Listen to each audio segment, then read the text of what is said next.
যে মানুষের জীবনে ভালোবাসা আসে, সেটাই মানুষ। যার জীবনে ভালোবাসা নাই সে কখনোই মানুষ না।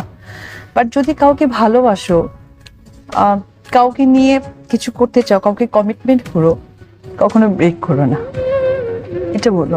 গতকাল একটি ইন্টারভিউতে অপু বিশ্বাসকে প্রশ্ন করা হয়, বিভিন্ন সময়ে আপনাকে শাকিব খানের সঙ্গে দেখা গেলেও শেষ পর্যন্ত কিন্তু শাকিব খান ঘর বাঁধছেন বুবলির সাথে, তাদের দ্বিতীয় সন্তান পৃথিবীতে আসতে চলেছে, এ বিষয়ে আপনি কি বলবেন? উত্তরে অপু বিশ্বাস বলেন, শাকিব খান আমাকে ঠকিয়েছে, বারবার আমাকে কমিটমেন্ট দিয়ে সেই কমিটমেন্ট ভেঙেছে।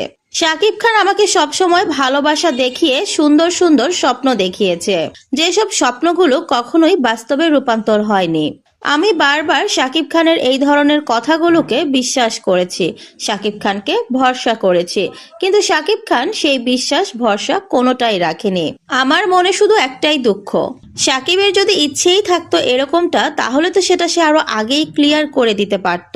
নানান রকম মিথ্যে আর ছলছাতুরি করে আমার সাথে সময় না কাটালেও চলতো তার। আমাকে না ঠকিয়েও তো শাকিব খান ভালো থাকতে পারত, আমাকে ঠকানোর তার কোনো প্রয়োজন ছিল না।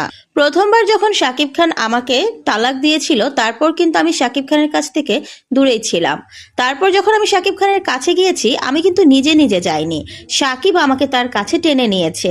যতবার আপনারা আমাকে শাকিবের সঙ্গে দেখেছেন, প্রত্যেকবার শাকিব তার নিজের ইচ্ছে, নিজের উদ্যোগে আমাকে তার কাছে নিয়েছে।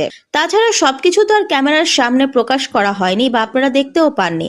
তার বাহিরেও আমাদের মধ্যে অনেক ভালো সম্পর্ক তৈরি করেছে শাকিব নিজেই। তাহলে শাকিব তো জানতো তার ভবিষ্যৎ সে কার সাথে থাকবে, কার সাথে কাটাবে। তাহলে কেন সে মাঝখান থেকে আমার সাথে সময় কাটালো, আমাকে কেন আশা ভরসা দিল? অপু বিশ্বাস আরো বলেন, মানুষের জীবনে ভালোবাসা থাকতে হবে, ভালোবাসা ছাড়া সে আর মানুষ না। কিন্তু আমি একটা কথাই বলবো, আপনারা ভালোবাসুন, যাকে ইচ্ছে তাকে ভালোবাসুন, যার সাথে ইচ্ছে তার সাথে ঘর বাঁধুন, কিন্তু অন্য একটা মানুষকে স্বপ্ন দেখিয়ে আশা দিয়ে সেই স্বপ্ন ভঙ্গ করবেন না, সেই আশা ভেঙে দিবেন না। কারণ যখন মানুষের আশা ভেঙে যায়, স্বপ্ন ভেঙে যায়, তখন সেই মানুষটা যতটা কষ্ট পায়, সেই কষ্ট আর পৃথিবীর কোনো কিছুর সাথেই তুলনা করলে চলে না। যদি আপনারা কমিটমেন্ট দিয়ে রাখতে নাই পারেন, তাহলে তো কমিটমেন্ট দেওয়ার কোনো প্রয়োজনই পড়ে না। এই কথাগুলো বলতে বলতে অপু বিশ্বাস ক্যামেরার সামনেই ভীষণভাবে কান্না করে দেয়। তো ভিউয়ার্স, আপনাদের কি মনে হয়, শাকিব খান কি অপু বিশ্বাসের সঙ্গে এটা ঠিক করছে?